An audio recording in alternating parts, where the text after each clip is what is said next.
오늘 말씀은 잠언 12장 14절입니다. 한 구절이므로 같이 봉독합니다. 시작. 사람은 입의 열매로 말미암아 복록에 족하며 그 손이 행하는 대로 자기가 받느니라. 아멘. 할렐루야. 아멘. 주일은 하나님께서 하늘문을 활짝 여시고 우리 마음문도 활짝 여셔서 복을 부어주시는 축제의 날입니다. 아멘. 오늘 예배 가운데 주님 깊이 만나셔서 우리의 모든 것이 치유되고 회복되고 새롭게 되는 은혜가 있기를 축복합니다. 아멘. 오늘은 입술의 복록이라는 제목으로 은혜를 나누고자 합니다. 아멘. 사랑하는 여러분, 이제 2026년도 벌써 1월달 우리가 살았네요. 여러분들의 1월달은 어떠하셨습니까? 2026년도 새해에 다짐했던 것들을 많이 좀 실천해 보셨나요? 그런데 이제 2월달이 새롭게 시작되었죠. 아직 우리에게는 소중한 11개월의 시간이 남아있다는 사실을 얼마나 네. 감사합니까? 아멘. 그래서 그 11개월 동안 또 다시 우리가 하나님의 자녀답게 살아갈 수 있는 축복이 임하길 소원합니다. 아멘. 성경에는 유난히 이 말에 대한 이야기가 많이 나옵니다. 혹시 여러분들의 새해 계획에 이런 다짐이 있으신가요? 야, 올해는 축복의 말만 해야지. 이런 목록이 있으신가요? 오늘 살펴볼 잠언에는 성경 중에서도 유난히 말에 대한 이야기가 더 많은 책입니다. 오늘 그 이야기를 한번 살펴보고자 하는데요.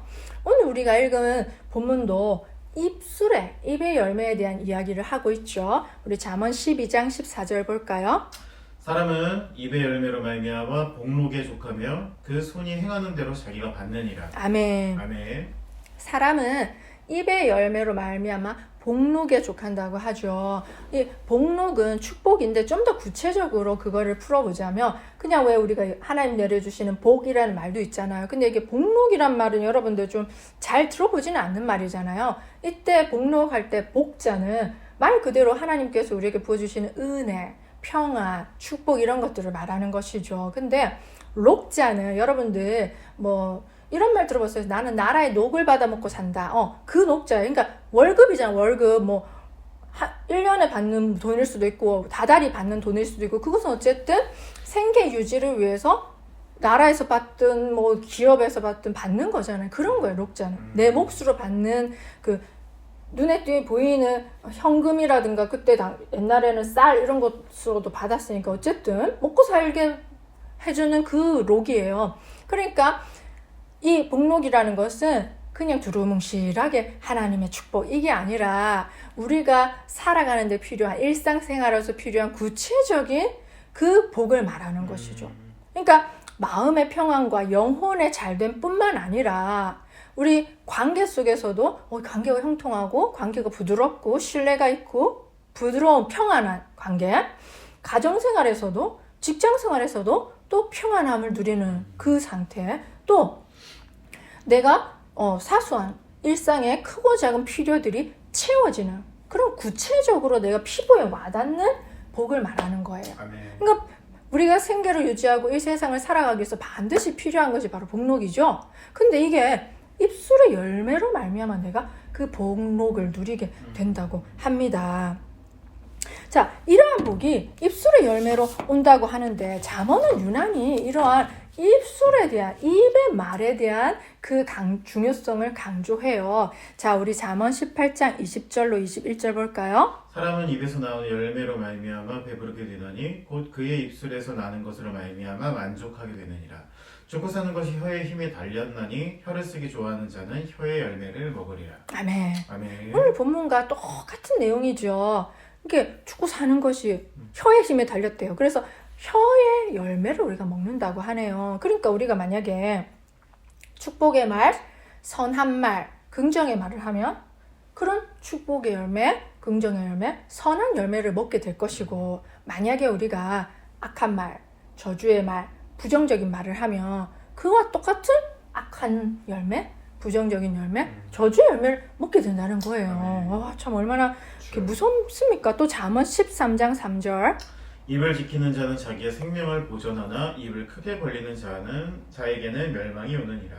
아멘. 아멘. 이거는 진짜 입술을 말 내뱉을 때 조심해라는 거잖아요. 함부로 말하지 말라. 또 아멘. 잠언 12장 6절. 악인의 말은 사람을 엿보아 피를 흘리자는 하는 것이오나 정직한 자의 입은 사람을 구원하느니라. 아멘. 심지어 정직한 자의 입에서 나오는 말은 사람을 구원하기도 해, 살리기도 한다는 것입니다. 또 잠언 15장 23절. 사람은 그 입의 대답으로 말미암아 기쁨을 얻나니 때에 맞는 말이 얼마나 아름다운고. 아멘. 또 같은 맥락의 말들이 또 있는데 시리즈 같은 게 있어요. 잠언 25장 11절. 경우에 합당한 말은 아로 새긴 은 쟁반의 금 서관이라. 아멘. 또 이어서 잠언 16장 24절. 선한 말은 꿀송이 같아서 마음에 달고 뼈에 영향이 되느니라. 아멘. 양약이 되느니라. 아멘. 이렇게 좋은 말, 또 선한 말에 대한 예시도 쫙 나오잖아요. 얼마나 그게 좋았으면 은쟁반에 담긴 금사과라고까지 할 정도로 귀하다는 거예요. 근데 제가 이런 꿀송이 같이 다 뼈에 양약이 되는 그런 말을 들었던 체험이 있어요. 제가 이 말을 우와 이 말이었구나 하는 거를 깨달은 경험이 있는데, 제가 작년에 이 임신 준비를 하면서 이제 매일 가서 이 자궁을 임신할 수 있는, 또 몸을 호르몬을 임신할 수 있는 몸으로 만들어주기 위해서 준비 과정을 거쳐야 했어요. 그래서 거의 뭐 한 달 정도 됐던 것 같아요. 매일 병원을 가야 돼요. 매일 그 주사를 맞아야 돼요. 그게 호르몬 주사거든요. 그러니까 집에서 맞을 수 없고 이제 난임병원에서 처방전을 받아서 동네 병원에 매일 가야 되니까 주사 의뢰를 하는 거죠. 그렇게 갔어요. 그러니까 이제 매일 가니까 간호사님도 저를 볼 때 이제 친근하잖아요. 그러니까 이제 인사를 건네주시고 그러는 거예요. 그러면서 이렇게 말씀을 하시는 거예요. 한 간호사님이 어머 참 운이 좋으세요. 아까까지만 해도 진짜 바빴거든요. 근데 딱 여유가 있어졌을 때, 한가했을 때 제가 왔다는 거예요. 그리고 이렇게 말하는 거예요. 아, 오늘만이 아니라 늘 그러시네요. 진짜 운이 좋으신 걸 보니까 좋은 일이 생기시려나 봐요. 이렇게 말해주는 거예요. 그분들도 제가 임신 준비 때문에 그렇게 한다는 걸 알고 있었거든요. 근데 정말 그 말이 얼마나 저에게 위로가 되고 또 진짜 달콤하더라고요. 그래서 진짜 남인 치료할 때마다 지쳐요. 이게 이렇게 늘 불안하기도 하고 기대하지만 또 실패할 것에 대한 두려움도 있는데, 그 말을 듣는 순간 제 그 지치고 참 힘들었던 마음이 위로가 되는 거예요. 그리고 그때 제가 이 잠언 말씀이 생각났어요. 정말 선한 말은 꿀송이 같아서 마음에 달고 뼈에 양약이 되는구나. 그 간호사님이 그냥 내뱉었던 그 말인데도 듣는 저는 정말 살겠더라고요. 그래서 정말 말이 중요하구나. 그래서 그 결과에 어떻든지 간에 그렇게 말을 해줌으로 인해서 한 사람을 그날 이렇게 뭐라 그럴까요? 생기 있게 살리는 그 영혼의 말이었습니다. 그 우리가 이렇게 말할 수도, 에이 그거 그냥 립서비스잖아요. 말만 한 건데 뭐 이렇게 말할 수도 있잖아요. 그런데 그냥 우리가 립서비스라고 단순하게 생각하고 가볍게 생각하는 그 말이 정말로 중요하다고 성경은 누차 얘기를 하고 있는 것이죠. 야고보서 3장 2절로 4절 볼까요? 우리가 다 실수가 많으니 만일 말에 실수가 없는 자라면 온전히 곧 온전한 사람이라 능히 온 몸도 굴레에 씌우리라. 우리가 말들의 입에 재갈을 물리는 것은 우리에게 손장하게 하려고 그의 온 몸을 제어하는 것이라. 또 배를 보라. 그렇게 크고 광풍이 밀려가는 것들을 지극히 작은 키로서 사공의 뜻대로 운행하나니. 아멘. 아멘. 야고보서는 이 말이 얼마나 중요한지를 말해주기 위해서 배의 키 있잖아요. 그거 핸들, 그걸로 이제 비유를 해주는 거예요. 그러니까 배는 엄청나게 크잖아요. 우리 그 자동차는 그렇게 안 커요. 근데 바다에 떠다니는 배는 엄청 크잖아요. 그 큰 배를, 키가 요만하잖아요. 그렇게 안 크잖아요. 그죠? 커봤자 이만하겠지, 그지?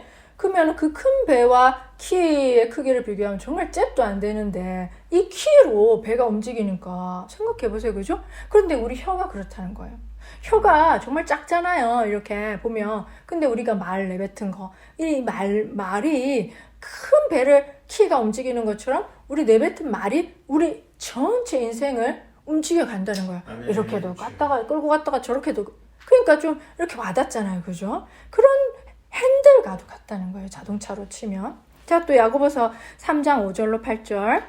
이와 같이 혀도 작은 지체로 돼 큰 것을 자랑하는도다. 보라, 얼마나 작은 볼이 얼마나 많은 나무를 태우는가. 혀는 곧 불이요 불의의 세계라. 혀는 우리의 지체 중에 온 몸을 더럽히고 삶의 수레바퀴를 불살르나니 그 사르는 것이 지옥불에서 나느니라. 아멘. 또 7절 8절도 읽어주실래요? 여러 종류의 짐승과 새와 벌레와 바다의 생물은 다 사람들이 길들일 수 있고 길들여 왔거니와 혀는 능히 길들일 사람이 없나니 쉬지 아니하는 악이요 죽이는 독이 가득한 것이라. 아멘. 아멘. 우리가 이 6절에서 혀는 곧 불이요 불의 세계라라고 하죠. 참 우리 산불 많이 났었던 적이 있었죠. 그렇게 얼마나 피해를 봤습니까? 그런 진짜 작은 불씨가 큰 산을 하나 다 태워버리잖아요. 정말. 그리고 또 산만 태우면은 그나마 다행이지만 그 밑에 있는 집까지 태워버리면 어떻게 하겠습니까? 사람도 위험할 수 있는 상황이잖아요. 그러니까 이런 정말 작은 불씨가 큰 산을 태우고 또 사람까지 위협하듯이 우리가 내뱉는 이 말도 그와 똑같다는 거예요. 정말 작은 말이지만 그 말이 우리의 인생 전체를 망하게 할 수도 있다는 경고죠. 그런데 야고보 사도가 왜 이렇게 좀 약간 극단적인 표현, 과장된 표현을 했을까? 이 상황을 좀 야고보 사도가 이 편지를 쓸 때를 보면 알 수 있는데, 그때 당시 이제 그 초대교회에서 이 말을 함부로 해가지고 서로가 상처받고 분열되는 그런 아픔이 많이 있었던 것이죠. 그러니까 너희들이 함부로 내뱉는 말이 이렇게 관계를 무너뜨리고 공동체를 파괴한다. 그거를 갖다가 이 무시무시한 불의 비유를 통해서 말해주고 있는 것입니다. 또 우리 이어서 야고보서 3장 9절로 12절. 이것으로 우리가 주 아버지를 찬송하고 또 이것으로 하나님의 형상대로 지음을 받은 사람을 저주하나니 하나님에서 찬송과 저주가 나오노다. 내 형제들아, 이것이 마땅하지 아니하니라. 샘이 한 구멍으로 어찌 단물과 쓴물을 내겠느냐. 내 형제들아, 어찌 무화과 나무가 감람 열매를 포도나무가 무화과를 맺겠느냐. 이와 같이 짠물이 단물을 내지 못하느니라. 아멘. 아멘. 또 다른 비유를 하죠. 샘물은 한 가지 종류의 물만 내잖아요. 단물만 내든지 못 먹는 쓴물만 내든지. 그리고 또 나무는 한 가지 열매만 맺잖아요. 포도나무에서는 포도나무 열매가 나오고 무화과 나무에서 무화과 열매가 맺히지 두 종류 세 종류가 막 섞여서 맺히진 않잖아요. 그런데 희한하게도 인간의 입술에서는 입구멍에서는 단물도 나오고 쓴물도 나오고 무화과 나무 열매도 나오고 찔레도 나오고 다 나오는 거예요. 그러니까 여기서는 이 구멍에서는 축복도 나왔다가 저주도 나왔다가 그렇죠. 정말 축복과 저주는 함께 할 수 없는 정말 상반된 것이잖아요. 그 상반된 것이 사람의 한 입구멍에서 다 나온다는 것이죠. 야고보 사도가 하고 싶은 말은 뭐예요? 너희들은 하나님이 창조하신 거룩한 피조물이 아니냐. 입술도 거룩하게 되었은즉 이 거룩한 입술로 거룩한 말만 해야 옳은 게 아니냐. 그러니까 이 입술로 축복만 말해야지 옳은 거지. 왜 여기 입술에서 같이 저주가 함께 나오냐. 그 저주를 하지 말고 축복의 말만 하라. 이 권면을 지금 하고 있는 것이잖아요. 자, 우리 누가복음 6장 43절 45절. 못된 열매 맺는 좋은 나무가 없고 또 좋은 열매를 맺는 못된 나무가 없느니라. 나무는 각각 그 열매로 아나니 가시나무에는 무화과를 또 찔레에는 포도를 따지 못하느니라. 선한 사람은 마음에 쌓은 선에서 선을 내고 악한 자는 그 쌓은 악에서 악을 내나니 이는 마음에 가득한 것을 입으로 말함이니라. 아멘. 아멘. 예수님께서 이제 이는 마음에 가득한 것을 입으로 말함이니라 이렇게 말씀하죠. 말이 이토록 중요한 것은, 그리고 성경에서는 계속 말에 대한 중요성을 경고하고 특히 잠언에는 그 말이 하도 많은 것은 정말 말이 중요하기 때문이에요. 왜냐하면 그 말은 그냥 단순히 나가는 소리가 아니라 우리 인간의 인격, 사람 됨됨이를 말로써 우리가 증거를 볼 수가 있는 거예요. 예를 들어서 이제 샘물이 그냥 겉에서 나오는 물이 아니잖아요. 깊숙한 곳에서 퐁퐁퐁 샘솟아서 나는 게 바로 샘물이잖아요. 그러니까 그 샘물의 근원을 알 수가 있잖아요. 야, 이 물은 진짜 좋은 물이구나. 1급수 좋은 물이구나 하는 거를 그 샘물을 통해서 알 수 있듯이, 또 정말 그 나무가 열매를 맺을 때는 그냥 가지 끝에서만 나는 게 아니잖아요. 만약에 뿌리가 죽으면 열매가 안 맺히듯이 깊숙한 뿌리의 진흙을 그 끌어올려서 맺히는 게 바로 열매잖아요. 마찬가지로 사람이 하는 말도 그 사람의 마음 깊숙한 곳에서 나오는 게 결국에는 뭐죠? 그 말이라는 거예요. 단순히 립 서비스는 들통나잖아요. 그 사람의 행동을 보면 저 사람 말과 행동이 다르네라는 걸 알 수 있는 그거 말고 진짜 그 사람이 평상시에 하는 말들, 그 행동들을 보면 되는 거예요. 그죠? 그러면 그 말이라는 것은 사실 그 사람의 가치관을 반영하죠. 그 사람의 생각을 반영하고 그 사람의 마음을 반영하고 또 그 사람의 믿음 체계를 반영하기 때문에 이 말이 중요한 것입니다. 성경에서는 말 한마디 잘못해서 정말 비참하게 죽은 한 인물이 나와요. 우리 열왕기하 7장 1절로 2절. 엘리사가 이르되 여호와의 말씀을 들을지어다. 여호와께서 이르시되 내일 이맘때에 사마리아 성문에 고운 밀가루 한 스아를 한 세겔로 매매하고 보리 두 수아를 한 세겔로 매매하느니라 하셨느니라. 그때 왕이 그의 손을 의지하는 자 곧 한 장관이 하나님의 사람에게 대답하여 이르되 여호와께서 하늘에 창을 내신들 어찌 이런 일이 있으리요 하더라. 엘리사가 이르되 내가 내 눈으로 보리라. 그러나 그것을 먹지는 못하리라 하니라. 아멘. 아멘. 이때 당시 아람, 북이스라엘 위에 있었던 나라가 아람인데 포기스라엘 있고 남유다와 북이스라엘이 갈라져 있었던 때 북이스라엘 수도 사마리아를 아람 왕이 다 포위를 해버린 거예요. 그러니까 한참 동안 포위를 하니까 더 이상 그 사마리아 성에 먹을 게 없어진 거죠. 그러니까 이렇게 에워싸 놓으니까 나갈 수가 없잖아. 먹을 걸 가지러 갈 수가 없잖아요. 자기네들 가진 먹은 식료품을 다 먹은 거죠. 그러니까 정말 이렇게 굶주림이 정말 너무 깊었고 그래서 식료품 값이 하늘 모르게 치솟았던 거예요. 오죽했으면 비둘기똥 그 4분의 1값을 비싼 값으로 사서 써야 되니 그게 진짜 비둘기 똥인지 아니면 그 비둘기 똥이라고 하는 무슨 뭐 콩 같은 종류인지는 알 수 없지만 어쨌든 그거는 가난한 사람들이나 먹을 법한 또는 비둘기 똥은 먹지도 못하는 그 똥까지 주워 먹으려고 하니 근데 제가 좀 부연 설명을 드리자면 심지어는 자기 자식까지도 잡아먹었던 그렇게 너무나 극심한 굶주림 상태여서 사람들이 다 제정신이 아닌 그런 상황이었단 말이죠. 그런데 이제 엘리사가 왕이 보낸 한 장관에게 이제는 그 밀가루도 사 먹고 보리도 사 먹을 수 있을 거야. 밀가루가 어디 있는지 보리가 어디 있냐고. 근데 사 먹을 수 있다는 그 풍요가 임할 거라는 내일이면 이렇게 하니까 그 장관은 이렇게 냉소를 하는 거예요. 여호와께서 하늘에 창을 내신들 어찌 이런 일이 있으리요 이렇게 하는 거예요. 그 말이 맞잖아요. 아니 자기 자식까지 쌀만 먹는 판국에 어찌 이런 일이 그 사람은 지극히 현실적인 말을 했을 뿐이에요. 그리고 무심코 그 말을 탁 내뱉어서 그런 일이 있겠어 이렇게. 근데 참 무시무시한 사실은 그 무심코 내뱉었던 그 말 때문에 그는 결국 비참한 결론을 맞이하게 된다는 사실이에요. 엘리사가 예언한 바로 그때 이제 성문어기에 그 나병 환자 4사람이 앉아 있었어요. 그래서 자기 친구들끼리 얘기를 하는 거야.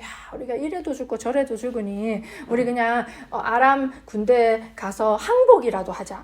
그럼 그 사람들 우리 살려주면 우리가 살 것이고 거기 먹을 거 있을 거 아닌가 봐. 우리 그 사람들이 우리 죽여버리면 어차피 여기서 굶어 죽은들 저기서 그 맞아 죽은들 뭔 차이가 있을까 하고 그들이 이제 나병 환자가 그로 간 거예요. 그 진영으로 성문 밖을 넘어서. 근데 자기는 죽을 줄 알았는데 너무 조용한 거예요. 아무도 없는 거예요. 다 버리고 도망을 가버릴 거예요. 그래서 정말로 그 노획물이 얼마나 많겠어요. 금도 있고 은도 있고 먹을 것도 충분하고 그 사람들이 그랬던 거죠. 어떤 일이 있었는지 열왕기하 7장 6절로 7절 볼까요? 이는 주께서 아람 군대로 병거 소리와 말 소리와 큰 군대의 소리를 듣게 하셨으므로 아람 사람이 서로 말하기를 우리 이스라엘 왕이 우리를 치려하여 헷 사람의 왕들과 애굽 왕들에게 갑을 주고 그들을 우리에게 오게 하였다 하고 해질 무렵에 일어나서 도망하되 그 장막과 말관하기를 버리고 진영을 그대로 두고 목숨을 위하여 도망하였음이라. 아멘. 아멘. 그 장관은 여호와께서 하늘에 창을 내신들 어찌 이런 일이 있으리요 하늘에서 창문 열어가지고 곡식 먹을 거를 떨어뜨려 주신들 이런 일이 있겠냐 했지만 사람이 생각지도 못한 방법으로 하나님 기적을 베풀어 주셨잖아요. 아멘. 그래서 이제 그 나병 환자들 덕분으로 사마리아 성 주민들은 그 소식을 듣고 또 왕도 듣고 굶주렸고 자기 자식까지 삶아 먹는 판에 저희도 이런 굶주림을 겪어보지 못했잖아요. 사람들이 눈이 휙 돌아가가지고 다 글로 가가지고 그 먹을 거든 노획물이든 가져오지 않았겠어요? 그럼 정말 이 엘리사가 예언한 대로 고운 밀가루 한 쌀을 한 세겔로 매매하고 보리 두 쌀을 한 세겔로 매매. 이건 이제 그냥 우리가 평범하게 이제 곡물을 풍족하게 사 먹는다 이 뜻이잖아요. 그러나 그 하나님의 말씀을 조롱했던 그 장관은 그 광경을 보기는 했지만 먹지는 못했던 거죠. 왜냐? 열왕기하 7장 17절 왕이 그의 손에 의지하였던 그의 장관을 세워 성문을 지키게 하였더니 백성이 성문에서 그를 밟음에 하나님의 사람의 말대로 죽었으니 곧 왕이 내려왔을 때에 그가 말한 대로라. 아멘. 이렇게 짓밟혀 죽은 거죠. 압사. 비참하지 않나요? 사람들이 그렇죠. 눈이 뒤집혀가지고 가니까 자빠졌겠죠? 사람에게 밟혀가지고 죽어버린 거야. 비참하죠, 그죠? 그러니까 이 그냥 무심코 내뱉은 이 한마디 말이 끔찍한 결과를 불러왔잖아요. 이 작은 말이 배의 키처럼 자동차의 핸들처럼 우리 삶을 이리로 저리로 이끌고 간다는 거예요.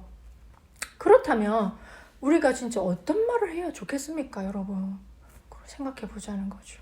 다윗은 이 장관과는 정반대의 말을 했던 인물입니다. 우리 시편 54편 6절 볼까요?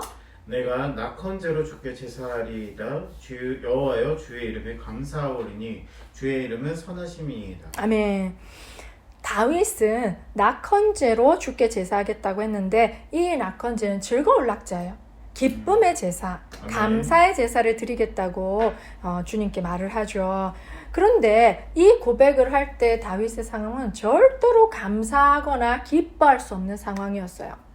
여러분도 잘 아시다시피 다윗이 사울 왕에게 정말 오랜 시간 쫓겨다녔잖아요. 지금 이때도 쫓겨다니는 중이었어요. 그러니까 도망자의 신세, 목숨이 위급한 때였어요. 그런데 설상가상으로 자기가 10이라는 지명의 광야에 숨었는데 10 사람들이 사울 왕이요, 다윗이 여기 숨었습니다 라고 밀고를 한 거예요.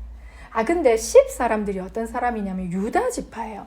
여러분 다윗이 어느 지파죠? 유다 지파. 그러니까 내 동족에게, 내 지파, 말하자면 내 친척한테 가장 가까운 사람, 내가 믿었던 사람한테 배신당한 거죠. 왜 십강야로 도망갔겠어? 야, 유다 지파라면 나를 좀 숨겨줄 거야. 내가 유다 종족이니까. 그러니까 나를 좀 감싸줄 거라고 믿고 가지 않았겠어요. 그냥 믿는 도끼에 발등 찍힌 거죠. 그러니까 도망다니는 것도 피곤해 죽겠고 지쳤는데 이 믿었던 자기네 유다 지파 동족에게까지 배신을 당했으니까 얼마나 절망스럽겠어요. 야, 나 어떻게 살라고. 원망과 불평을 하고 절망에 빠져도 시원찮을 판국에 이 다윗은 지금 낙헌제로 주께 제사하리이다. 여호와여 주의 이름에 감사하오리니 주의 이름이 선하심이니이다. 이렇게 고백을 하는 겁니다. 그러니까 우리가 이렇게 보니까 말이 쉽지 얼마나 절망적이고 나 때문에 안 나와. 삿대질에는 내 마음이 기뻐야 말이 나오지. 내 마음이 감사한 말이 나오지. 조금이라도 빛이 보여야 이 말이 나오지. 우리는 이렇게 대반을 이렇게 한단 말이에요. 마음에서 이 악다구니가 요동치는 게 인간이에요. 저도 그렇고 여러분도 그렇지 않겠습니까? 근데 정말 다윗은 그 마음의 어떤 소리, 감정, 상황의 말을 하지 않았던 거죠. 이 상황과는 정반대의 말. 남들이 듣기에는 저것이 돌았나, 상황이 저렇게 힘든데 왜 낙헌제는 웬 말이야, 기쁨의 제사를 드리겠다고 이렇게 하는 거예요. 근데 이 낙헌제라는 것은 성경에 잘 안 나와요. 다윗이 쓴 말이에요. 왜냐면 이게 필수 제사가 아니기 때문에요. 우리가 번제, 속죄제, 화목제 이런 거, 속건제 이런 거는 필수 제사예요. 우리가 뭘 잘못했거나 뭘 때가 되면 반드시 하나님 앞에 올려드려야 돼. 그냥 의무적인 제사단 말이죠. 해도 되고 안 해도 되고가 아니라 꼭 해야만 하는 건데 낙헌제는 안 해도 되는 거예요. 근데 자기가 자발적으로 하는 건데 기쁜 상황에서 하는 게 아니라 가장 힘든 상황에서 지금 이걸 하겠다고 자발적으로. 그렇죠. 그건 뭐예요? 나의 어떤 본성과 지금 요동치는 감정을 거슬러서 반대로 고백한 것이 아니겠습니까? 이거 참 힘이 드는 거죠. 우리가 해보세요, 여러분. 1년 동안 우리 한번 실천해 봅시다. 근데 어려워요. 내가 미운 사람에게 사랑하고 축복하면 이 말이 안 나와요. 하면 되잖아. 안 나오는 게 문제예요. 근데 다윗은 이 믿음의 고백을 했고 이 믿음의 고백이 진짜 배의 키처럼 다윗의 인생을 축복의 길로 쫙 끌고 가버린 거예요. 와, 너무 대단하지 않습니까? 그러니까 내가 내뱉은 말은 정말 사소한 거지만 내가 처한 감정과 내가 지금 느끼는 내가 처한 상황과 또 내가 느끼는 감정과는 상관없이 지가 독립적으로 강력한 힘을 발휘하는 것만 같습니다. 그것이 분명해요. 자, 개그우먼 이성미 씨에 대한 이야기를 제가 지난번에 한번 한 적이 있는데 저는 이 이야기가 너무나 딱 적절하다고 생각이 드는 거예요. 뭐냐면 이성미 씨가 이제 웃기는 사람이니까 이게 자기 평상시의 삶에서도 좀 웃기는 요소들을 많이 가지고 있었나 보죠. 그래서 자기 사랑하는 아들한테 자기 아들인 거면 사랑하겠어요. 당연히 사랑하죠. 근데 이 친근함의 표현으로 이 새끼 저 새끼 삐리리 뭐 이렇게 욕을 했던 거죠.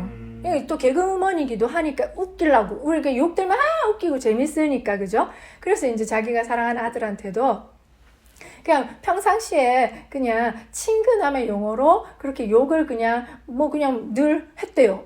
그런지 이제 그렇게 살고 있었는데 그분이 이제 크리스천이시니까 기도를 딱 하고 있는데 하나님이 정말 무서운 소리를 말씀을 하셨던 거죠. 뭐라고 했냐면 성미야, 너 아들에게 그렇게 욕을 하는데 네가 사랑하는 아들이 진짜 네가 욕하는 대로 그렇게 됐으면 좋겠니? 예를 들어서 아들한테 사랑한 친근함의 표현으로 망할 놈아 이렇게 했다고 쳐봅시다. 욕이잖아요. 근데 망할 놈아 이런 말 하질 않나요? 사람들 하잖아요. 그죠?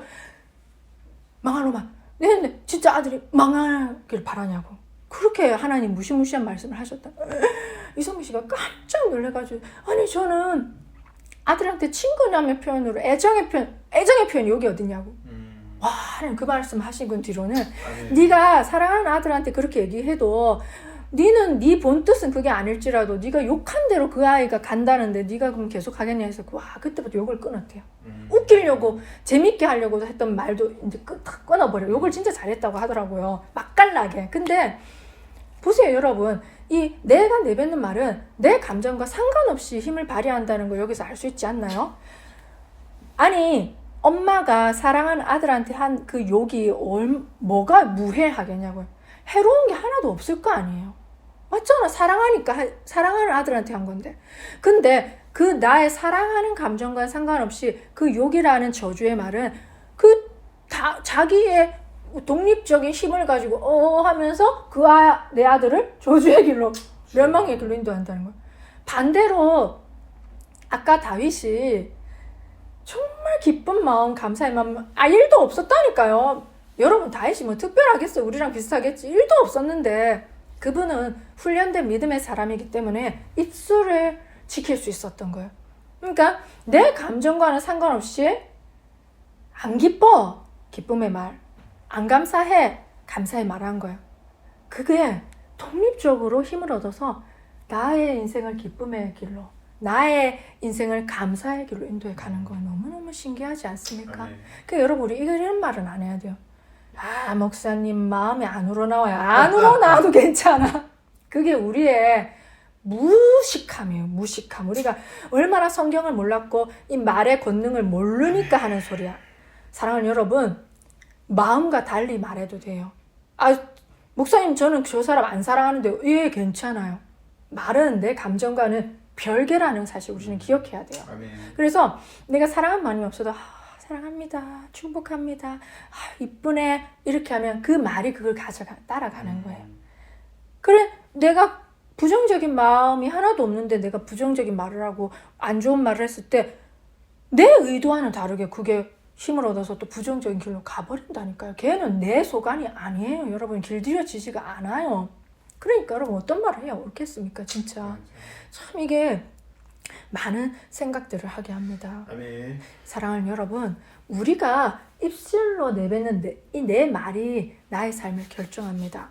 나의 삶뿐만 아니라 내가 내뱉은 말을 듣는 그 주변 사람의 인생까지도 결정하는 것이죠. 아멘. 그렇기 때문에 하나님께서는 우리가 내 입술로 축복의 말만 하기를 바라시는 것이죠. 아멘. 그래서 내 입술에서 나오는 말이 살리는 말, 긍정의 말, 남을 힘을 주는 응원의 말, 축복의 말만 하기를 바라시는 거죠. 그래서 우리가 오늘 잠언의 말씀처럼 입술의 열매 복록을, 입술 내뱉은 것의 말의 열매 복록을 내가 먹기를 우리 하나님 아버지는 간절히 바라시는 것이죠. 아멘. 내가 처한 상황, 내 감정은 중요하지 않아요. 제가 그걸 느꼈어요. 내 상황이 이렇다, 내 감정이 이렇다. 안 중요한 거예요. 뭐가 중요합니까? 그때 내뱉는 내 말이 중요한 것이죠. 내가 어떤 말을 내뱉으냐, 그것이 더 중요하다는 사실을 깨닫게 된 이번 말씀이었습니다. 아멘. 그래서 진짜 내 상황이 어떠하든 좋을 수도 있고 안 좋을 수도 있죠. 그죠? 최악일 수도 있죠. 그런데 그 모든 상황 가운데서라도 우리 올해는 진짜 우리 한번 연습을 해봅시다. 내가 좋은 말만, 축복의 말만 내뱉기로. 아멘. 그 실천하기로 결단하는 거죠. 올해 이제 아직 2월달이면 초반이잖아요. 우리 실천할 날이 많이 남아있잖아요. 그죠? 해보는 거예요. 그리고 또 마음에서는 이제 안 나올 수도 있어. 안 될 수도 있고. 그리고 또 마음에서는 악다구니가 막 저주해버리고 싶고 부정적인 말 해버리고 싶을 수 있잖아요. 그거를 꿀꺽 삼키는 거죠. 내 마음은 막 부글부글 끓을지라도 내 입술의 문을 딱 지켜가지고 그걸 안 내뱉는 거죠. 아멘. 꿀떡 삼키. 침묵하는 거야. 말을 안 해. 너 왜 말을 안 하니? 안 하는 거야. 왜? 부정적인 말, 내가 저주의 말을 해버리면 주워 담을 수가 없으니까. 우리가 그래서 올 한해는 진짜 축복의 말, 살리는 말, 정말 생명의 말, 나를 위해서도 또 내 주변에 사랑하는 사람들을 위해서라도 그런 말을 많이 내뱉어서 오늘 잠언의 말씀처럼 입술의 복록, 이 복록을 누리는 풍성한 그런 한 해가 되기를 소망합니다. 네. 기도하겠습니다. 주님 감사합니다. 오늘 잠언 말씀을 통해서 입술로 내뱉는 이 말의 열매가 얼마나 중요한지를 깨닫게 하시니 감사합니다. 아직도 우리가 깨닫지 못하는 무지가 있다면 주님 지혜를 주셔서 이 입술로 내뱉는 믿음의 고백, 생명의 고백, 정말 기쁨의 감사의 고백이 얼마나 중요한지를 올 한 해 깨닫게 하여 주시옵고, 그래서 정말 우리 상황이 어떠할지라도 내 감정이 어떠할지라도 다윗처럼 믿음의 고백, 주님을 기쁘시게 하는 입술의 고백을 할 수 있도록 도와 주시옵소서. 우리 입술의 문을 지켜 주시옵소서. 아멘. 그래서 우리 모두가 다 정말 선한 말, 긍정의 말, 생명의 말만 내뱉어서 입술의 복록을 마음껏 풍성히 누리는 우리 모두가 될 수 있도록 주여 한 사람 한 사람 축복하여 주시옵소서. 아멘. 감사를 드리며 우리 주 예수님의 이름으로 기도드립니다. 아멘. 아멘.